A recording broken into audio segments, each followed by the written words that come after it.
Alright, so as I did mention in my last video, I was gonna make a video about the cardback cars that we got with the recent update yesterday with the Aston update, and it's these two cars right here. I believe we have the AMR Vantage AMR, something like that, or AMR Pro. Very, very nice. And right here we have the Vantage GT4. I believe this is like a newer car, 2025. So these two cars right here, as we saw in the last update, the cars aren't really crazy performance-wise. Valkyrie is pretty like decent, but it's nothing crazy. It's not meta or anything, but I guess it kind of makes sense for the price. We can see the Valkyrie right here if any of you guys are wondering. Let's go ahead and see the top speed once again. I did do this in my last video. Maxed out top speed, basically maxed out. I don't have the best parts on it, but let's go ahead and see 290, which is not bad, and then 357, I think I saw. Maybe with some like slightly faster parts, you could probably get around 370 with that. But overall, it's nothing crazy. It's not a meta car, but it's pretty decent and it does look pretty cool. But it's not going to be like anything crazy like a meta car. Now, I did want to know, is the Aston Rapide AMR or the Aston Vantage GT4 going to be a meta car? Because, you know, they're locked behind a paywall. So in this video, I wanted to just fully match them out real quick and see how good they actually are. All right, so looking at to buy a bunch of tuning kits. So let me buy a bunch and I'll be right back. All right, so I fully fused and gotten all the parts that I need to, I believe. So let's go ahead and see how fast it actually goes. First, we're going to see the stock stats. So let's go ahead and see the top speed real quick. Yeah, I'm not going to lie. It's definitely taken a while. Yeah, this car is definitely not the best stock. I don't think it's gonna be crazy. I don't think anything is really gonna be better than the Valkyrie, to be honest. I think I saw around 190, and then with boosts, this isn't like full boost, but probably around 200, I would assume. Let's go ahead and see how fast we can actually match this out. So on the top left, we can see the stock stats, and yeah, it doesn't seem to be really good at all. Really, the only part that is standing out is handling, but that's about it. Acceleration is very low, and the top speed is 190 miles per hour. But let's go ahead and see what we can actually do with this car. Let's see if we can at least get the acceleration up to maybe 40%. Already, just buying the slots, it's already at 211 miles per hour, which is pretty decent. So let's see, maybe we can get this car to go 300 miles per hour. That would be kind of crazy because I don't believe it really can, but let's go ahead and see. So I think we have everything fully matched out. Suspension, you guys already know we gotta fully lower it. Okay, so engine, I think I'm gonna do steel pistons for this. Yeah, we have to do steel pistons every time. I'm just gonna do the same exact ones. And then aspiration, ooh, I think I'm gonna do supercharger because I just want the speed, to be honest. I mean, there's really no way to get the acceleration up like majorly. I mean, ooh, this is not bad. It's not bad. It's not bad. We could do that. And then supercharger. So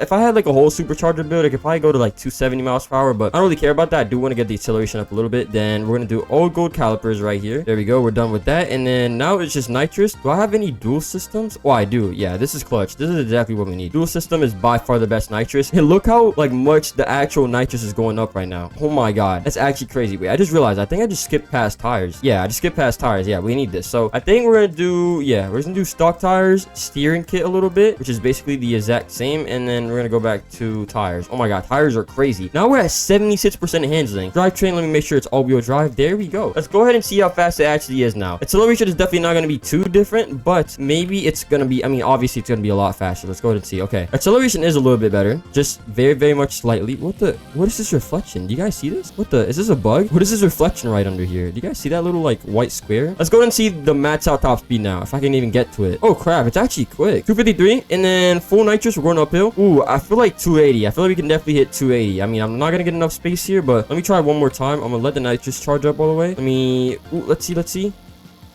Oh my god, 300 miles per hour. I mean, I was going downhill, but this car technically can go 300 miles per hour, which is actually impressive. I'm not gonna lie. But yeah, I mean, this car is not gonna be meta. It's way too slow acceleration-wise. Handling is definitely pretty decent. I mean, we got it up to almost 80%. But, like, meta-wise, is it gonna be like a really, really good car? Not really. It's just honestly kind of for the fashion, honestly. If you're gonna buy the car pack for the Vantage GT4, you're just buying it because you just think it's cool. It's not gonna be like a crazy car or meta car, if any of you guys are wondering. But let's now go ahead and see the Aston Rapide AMR. I don't know if I'm saying that right, but let's go ahead and see. I feel like the acceleration is slightly better, but it's still basically the same. It is very, very slow. Let's go ahead and full nitrous.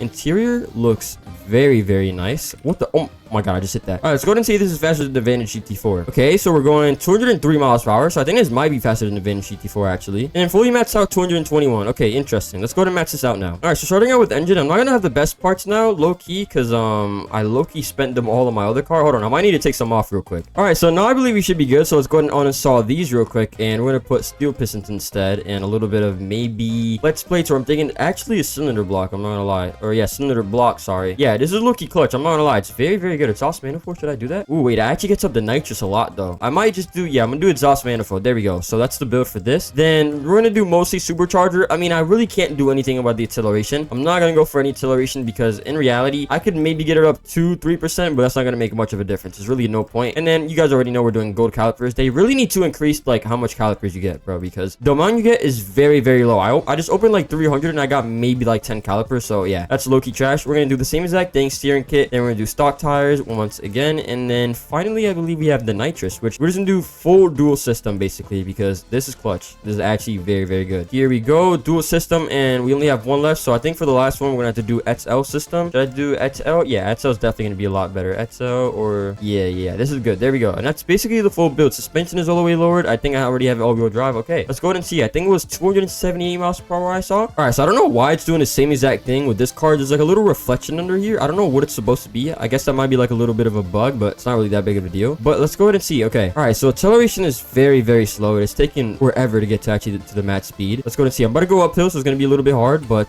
ooh, 305 miles per hour. That's actually really, really good. Let me try this one more time. Let me actually do it on the proper highway. All right, so we're actually on the highway now, so let's go ahead and see the actual top speed of this thing when it's not going uphill or downhill. All right, as I said, acceleration is very, very slow. This thing does look very, very nice though, I'm not gonna lie. Okay, we're low-key zooming. All right, so once again, max out top speed is 277. Then I'm fully maxed out. I'm not steering. I think I saw 319, so basically 320 miles per hour. That's pretty solid, bro. And the handling, I believe, is around 70%. So yeah, oh, it's low-key drifting a little bit. Doesn't have the best traction, I guess. So overall, is the AMR package or the AMR collection, whatever you want to call it, I don't even know, the AMR pack, I don't even know what it's called, to be honest. Is it worth it? In my opinion, performance-wise, no. It is 1.2k Robux. If you really, really like these cars and you're a collector in Drive an Empire, I guess go for it. But even, like, I do like these cars. Even though if you do like the cars, I don't think it's worth it, in my opinion. They're all right. They're cool. But, I don't know. In my opinion, it's not worth it. I'm just gonna be honest with you guys. If you want a full performance, it's not worth it. If you want it just to collect, I guess you could collect it. But, I mean, me personally, in my personal opinion, I don't think it's worth it. As I did say in my last video, I feel like Drive an Empire would benefit a lot more from just having a track pass in the game. Like, having, like, for example, the McLaren 620R in the game, like, as a, you know, a track pass car. This car right here, some different track cars like that they put in car packs previously. I feel like it would benefit a lot more if they just did a track pass, which was like 1,000 Robux, because I feel like a lot more people would buy it because they would get a lot more for like a lot less, if that makes sense. And I think overall in the long term, that would make Drive an Empire a lot more money than car packs. But I mean, I'm sure people do buy a lot of car packs still, but I don't know. That's just kind of my take. Let me know what you guys think about it, whether it's worth it or not. I think this is probably the coolest car from the car pack, but in my opinion, I do not think it's worth it. But let me know what you guys think about it. I don't know. Maybe I'm wrong, but